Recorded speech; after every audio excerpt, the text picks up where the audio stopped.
Vous m'entendez bien? Donc, je vais lire la lettre que nous adressons au président de la République ce samedi 13 avril. Donc, c'est l'association France-Palestine Solidarité Trégor. Monsieur le Président de la République, cela fait plus de 6 mois maintenant que, suite aux attaques du Hamas sur le territoire israélien le 7 octobre 2023, l'armée israélienne a engagé des opérations militaires dans l'enclave de la bande de Gaza au titre du droit d'Israël à se défendre. 6 mois plus tard, ces opérations ont fait plus de 33 000 morts et 75 000 blessés, dans une population prise au piège d'un blocus absolu imposé par Israël, essentiellement des civils, et parmi ceux-ci, une proportion inégalée d'enfants. Le système de santé est quasi intégralement anéanti, et donc dans l'incapacité de répondre aux urgences effroyables de la situation. La famine s'installe et a déjà fait plusieurs dizaines de victimes. Des villes entières ont été rasées, rendant absolument impensable un retour à une vie normale dans leur foyer d'avant octobre pour les centaines de milliers de Gazaouis déplacés de force. Ces constats, émanant d'ONG internationales reconnues, au-dessus de tout soupçon de parti pris, comme de toutes les agences de l'ONU, sont effroyables et implacables. Pour autant, ces opérations n'ont atteint aucun des deux objectifs affichés, à savoir la récupération des otages israéliens enlevés le 7 octobre et la destruction totale du Hamas. De très nombreux observateurs et experts avaient d'ailleurs souligné dès le mois d'octobre le caractère illusoire de ces objectifs. Il se trouve aujourd'hui peu de voix dans le monde pour défendre le bilan épouvantable des opérations israéliennes. Et c'est dans une quasi-unanimité que la communauté internationale exige d'Israël un cessez-le-feu immédiat pour que cesse l'horreur. Nous, citoyens français, prenons note du changement de ton intervenu ces dernières semaines vis-à-vis d'Israël dans la communication officielle de la France, et notamment dans vos propres propos, Monsieur le Président. Nous sommes passés d'un soutien inconditionnel à un soutien modéré, assorti de recommandations humanitaires, puis à un discours nettement plus offensif, allant jusqu'à l'utilisation de termes comme inacceptable pour caractériser les faits imputables à l'armée israélienne. Nous qui militons depuis longtemps pour une paix juste et durable en Palestine-Israël, nous qui pointons les blocages dus aux politiques israéliennes sur le chemin de cette paix et qui dénonçons en particulier toutes ces dernières années la coloration nettement et ouvertement raciste, suprémaciste et extrémiste des différents gouvernements mis en place par M. Netanyahou, nous ne pouvons que nous réjouir de cette fermeté nouvelle.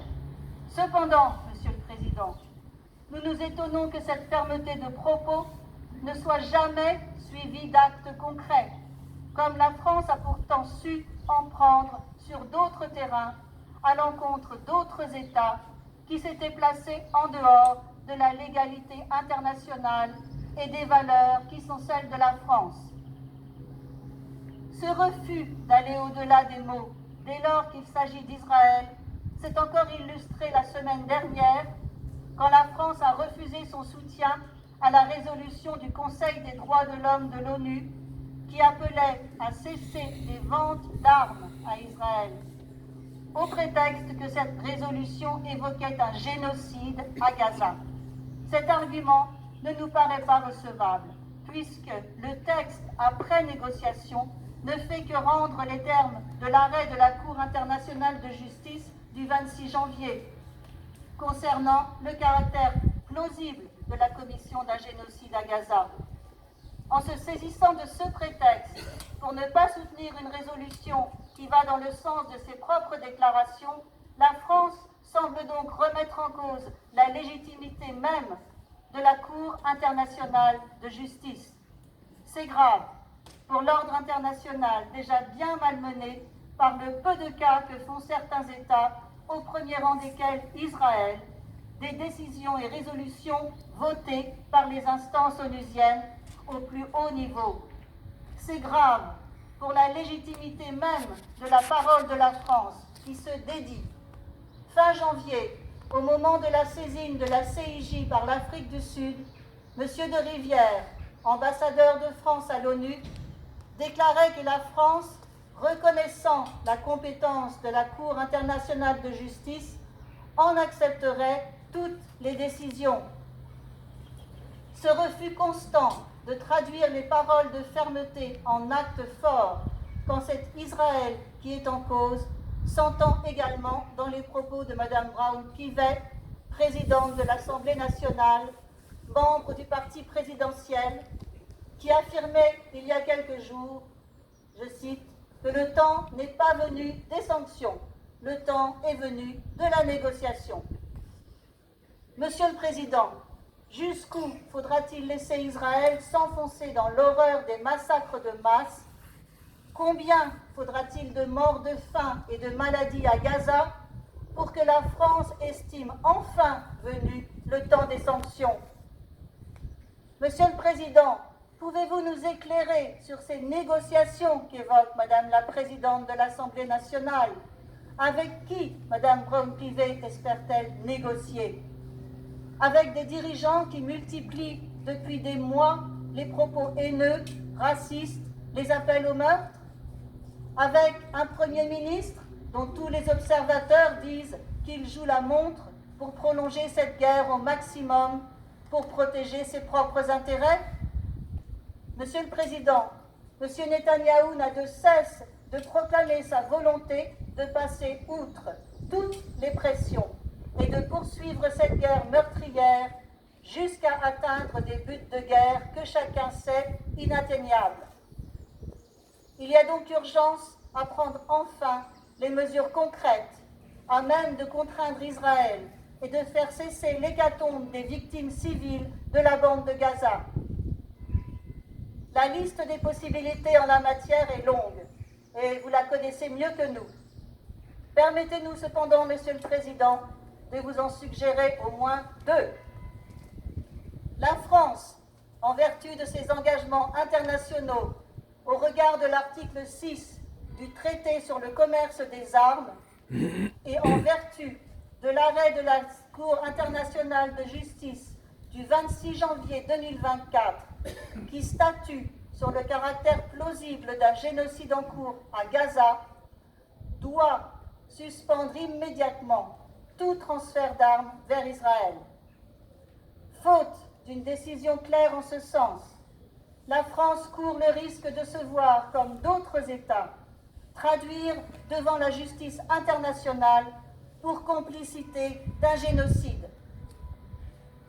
Dans ce domaine de l'armement, nous vous demandons également d'intervenir pour que le Salon mondial de la défense et de la sécurité Eurosatory, organisé par la France au mois de juin prochain, n'offre pas à l'industrie israélienne de l'armement une vitrine indécente pour vanter et vendre des armes testées au même moment contre la population palestinienne victime de massacres de masse.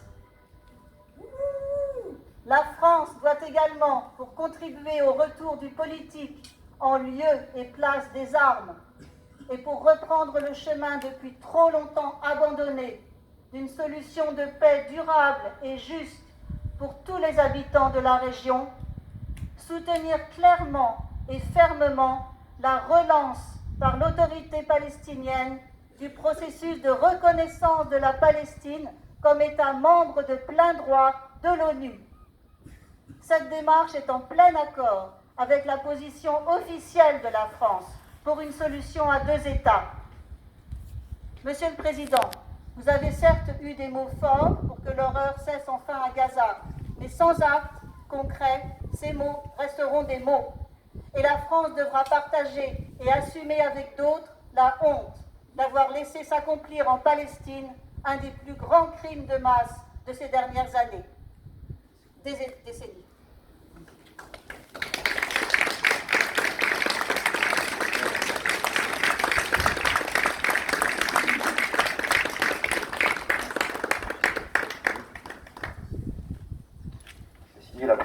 oublié de signer, donc je cherche un stylo. Fallait que je relise avant.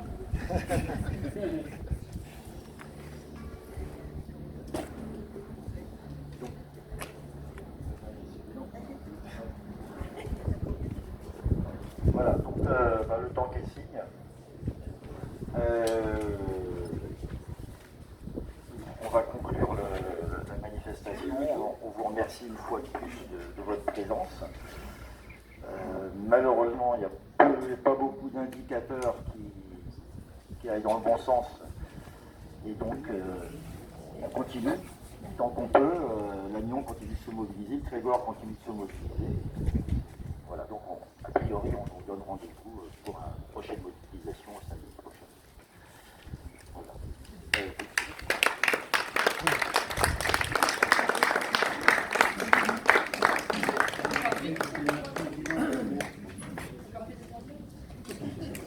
Dans la boîte. Envoyez.